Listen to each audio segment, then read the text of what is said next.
Okay, so here's a quick little video on how to save yourself a bunch of money with making your own copper lugs. Sorry, I'm not on the camera. But to make your own copper lugs is a lot easier. I don't know about you, but in my area, they're crazy expensive. So here's a quick and easy way to make your own and save yourself hundreds, if not thousands of dollars. Check it out. Pretty easy. So first thing you want your piece of copper pipe, right? Just get some of this copper pipe, depending on what size lug you want to make, depends on the size of copper you're going to need. I don't need too big of ones, so this is what I'm using. Now, new pipe's better, but, old pipe, that can still work. You just got to clean it up good. Now, to clean it up, now, you could easily use a chainsaw file, especially a rusty one, because that makes things really clean. And, you just give her that and, make her good. Now I find actually a piece of threaded rod or like a bolt like this, you get that down into there and really give that a going to her. Do her in the dagger. There, she's all shiny and good in there. You probably can't see it, but you can take my word for it. Alright, now here's where the fun part starts. You get your old hand hammer out, Mr. Bangy, and you just figure out how much you want, where your bolt goes through. You want to figure out about that, how big you want that. You can make it bigger if you want, but then it's just going to hang out. So you take it, you want a vise or something. You can do this on a rock, I guess, but, whatever you got, do it on the floor, but it's a lot easier if you got a vise. Anyways, you just take that and you actually hit the copper, not the vise. You bang that good and flat. Alright, I made that one a little too long. But that's okay, it's no big deal. Anyways, so you can kind of see where I'm going with this, maybe. Right? Okay? Yes, no, maybe so? Okay, next thing you do, you take your buddy here, Mr. Spinny Doo, and you make it do its thing.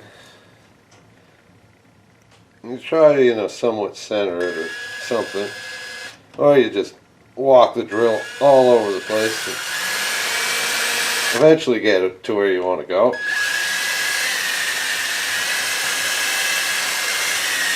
Make sure you use the dullest drill bit you have. That makes it go a lot smoother. And, it makes you take lots and lots of time that you don't need to take.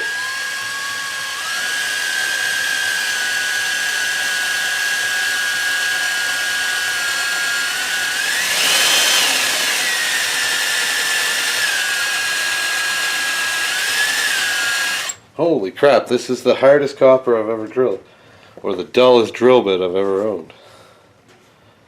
Doesn't look that dull. I don't even think I'm through the first layer. It must have hardened the copper.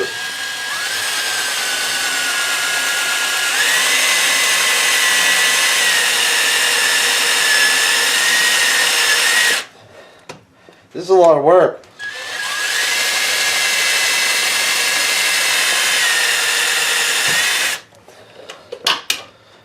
So if you have a drill press, you probably want to use that. Because then you get your hole in the right spot. And you don't awkwardly do what I'm doing.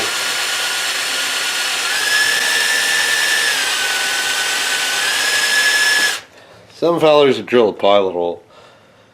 And I probably should have done that. I can't believe how hard this is. I've never had copper this hard. I never did it with this piece of pipe before. Maybe this is furnace pipe or something.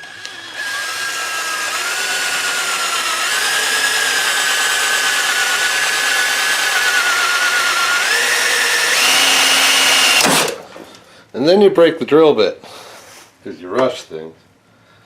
But that's okay. We'll just get another. Alright, so we're going to drill that pilot hole, because that's the smart thing to do. And because I can't find another drill bit.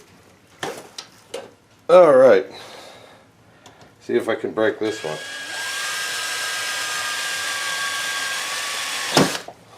Well, that seemed a fuck lot easier. Pardon my Spanish. Hold on. That ain't gonna work. So, this is not recommended, boys and girls. But you know, you can always take the end of your drill bit and use it still.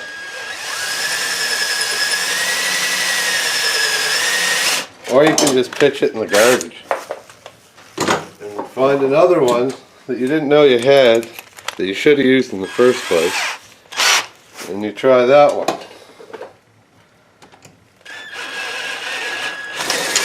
Alright, see, this is why you need the proper drill.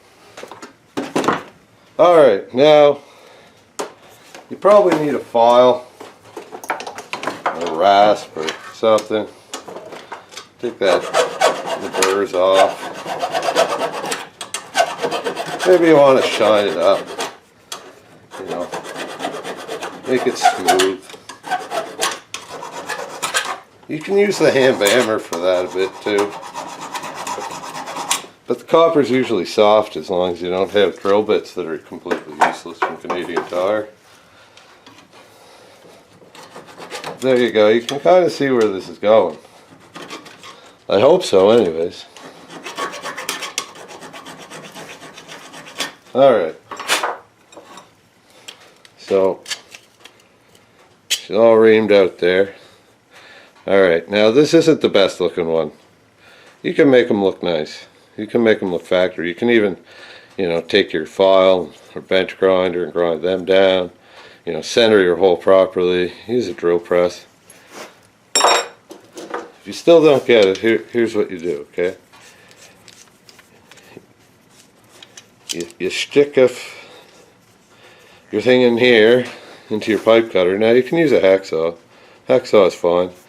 Now with that, you want to, you know, leave a good section that's not bent so that you have something to crimp your wire onto, right? So then you just, you know, if you don't know how to use a pipe cutter, well, you're probably watching the wrong video. Oh, and there, I dropped it. Oh, getting old is awesome. Alright, so there you go. You get your copper lug. These are like $3. Now, if you're actually prepared and everything, like I tried to be, but you know, you can actually bang these out really quick. The only thing you have left to do is clean off the burred edges here, and then you pretend this broken drill bit here is your wire. Well, you just stick this in there and into there. Ooh, I'm not used to the camera here. But you stick us into that, and then you just crimp it, you know. And if you don't have a proper crimping tool, you know, well, vice grips or big channel locks or some kind of big pair of pliers, just crimp the hell out of that. Solder it if you can. If you can't, well, you know, not everybody's perfect. But again, save yourself a lot of money and a lot of, you know, screwing around with, well, I don't know if it'll save you a lot of screwing around. It might cause you some screwing around. Once you get it figured out, it saves you a trip to the hardware store and, you know, a case of beer if you're doing a lot of them. Anyways, till next time, peace.